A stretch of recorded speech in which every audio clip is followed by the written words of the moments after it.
పదవి ఆశించకుండా పనిచేసే నాయకురాలుగా ప్రజాసేవకై మన ముందుకు వస్తున్నారు. కాబట్టి ఓటర్ మహాశైలారా, మీ యొక్క విలువైన ఓటును కారు గుర్తుపైన వేసి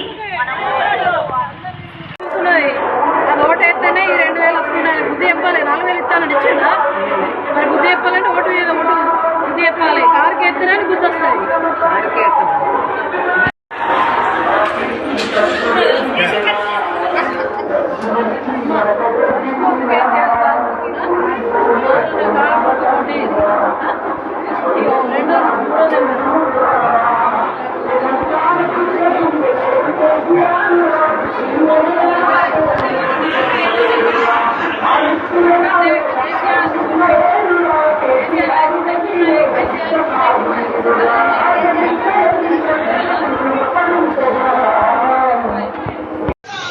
ఎన్నికల ప్రచారం ముగుస్తున్న సందర్భంగా మా 28వ వార్డు అభ్యర్థి అయినటువంటి చిట్యాల లతా నారాయణ గారి కారు గుర్తు ఓటేయాలని చెప్పేసి గడపకు వెళ్ళి ఇంటింటి ప్రచారం చేస్తే ప్రతి ఒక్కరి నోట్ల నుండి కూడా కేసీఆర్ వస్తే బాగుంటుంది, మేము కారుకే ఓటేస్తాం, మీకు ఎందుకు రండి అని చెప్పేసి మమ్మల్ని తిరిగి పంపే విధంగా ఇలా ఆ విధంగా ఉంది ప్రజలలో, ఓటర్లలో. ఎందుకు అనంటే 2 సంవత్సరాల పాలనలో ప్రజలందరూ కూడా విసుక్కుంటూను కాంగ్రెస్ ప్రభుత్వం చేసినటువంటి మరి మోసాలను ఇలా అరికట్టే విధంగా ఇలా మున్సిపల్ ఎలక్షన్లు వచ్చినాయి.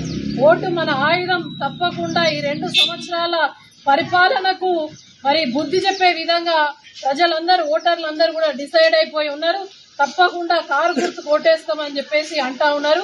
కానీ ఇక్కడ ఉన్నటువంటి అభ్యర్థులు కొంత ధనబలం కావచ్చు, ఇంకే బలాలో రేపు రాత్రి ఎల్లుండి రాత్రి పోలింగ్ వరకు కూడా ప్రలోభాలకు గురి చేస్తే తప్ప నిజంగా కూడా వాళ్ళ మనసు నిండా కేసీఆర్ ఉన్నాడు, కారు గుర్తున్నది, తప్పకుండా వారికి ఓటేస్తామని అంటారు. ఎందుకంటే కేసీఆర్ ఉంటేనే మన జైత్యాలు బాగుపడుతుంది, మనం బాగుపడతాం. జైత్యాల పట్టణం కావచ్చు, ఇలా రాయకాలు కావచ్చు, తెలంగాణ కావచ్చు, ఇలా తెలంగాణ రాష్ట్రాన్ని సాధించినటువంటి నాయకుడు కేసీఆర్.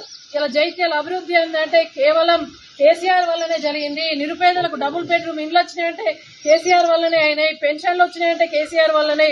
కళ్యాణ లక్ష్మి వచ్చిందంటే కేసీఆర్ వల్లనే. ముసలా వాళ్ళకు ఆసరైంది కేసీఆర్ వల్లనే.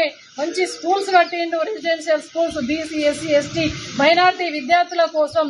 ప్రతిదీ కూడా ఇలా పేద ప్రజలు బాగుండాలని చెప్పేసి ఆలోచించినటువంటి ఒకే ఒక వ్యక్తి కేసీఆర్. ఇలా గంగపుత్రులు కూడా మంచిగా ఉండాలి, వాళ్ళ కుటుంబం బాగుండాలి అని ఏనాడు కూడా ఈ ప్రభుత్వం ఆలోచించలేదు. కానీ కేసీఆర్ ఆలోచించిండు. ఈ గంగపుత్రులు కావచ్చు, గౌడన్నలు కావచ్చు, మరి నేతన్నలు కావచ్చు, సబ్బండ వర్గాల ప్రజలు బాగుండాలి, వాళ్ళకి ఉన్న దాంట్లో మరి పని కల్పించే విధంగా మరి కేసీఆర్ సార్ పథకాలు అట్లా రూపొందించిండు. ఆ విధంగా ఒక మేనమామయ్య బతుకమ్మ చీరలు కూడా ఇచ్చిండు, ఒక అన్నగా బతుకమ్మ చీరలు ఇచ్చిండు, ఒక మేనమామగా కళ్యాణ లక్ష్మి కట్నం పెట్టిండు. మరి ఆడపిల్ల పుడితే తొలి కాన్పు, 2 కాన్పులు కూడా తొలి కాన్పే తల్లిగారు చేస్తారు, కానీ 2 కాన్పులు కూడా కేసీఆర్ సార్ చేసే విధంగా ఇలా 13,000 ఇచ్చి, అబ్బాయి పుడితే 12,000 ఇచ్చి ఒక తల్లి లాంటి పాలన ఇలా కేసీఆర్. ఇలా అటువంటి పాలన మరి జైత్యాల మాత్రం ఎన్నుకున్నారు. ఈయన దొంగలెక్క వారిపోయిండు, కానీ ఇలా ప్రజలందరూ కూడా మళ్ళీ కేసీఆర్ వైపే చూస్తున్నారు.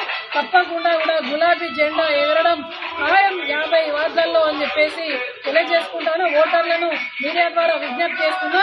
50 వార్డుల్లో నిలిచినటువంటి బీఆర్ఎస్ పార్టీ గులాబీ సైనికులు కారు గుర్తుకు మీ అందరూ కూడా ఓటేసి ఆశీర్వదించాలని చెప్పేసి మీ అందరినీ కూడా పేరున విజ్ఞప్తి చేస్తున్నా. జై తెలంగాణ.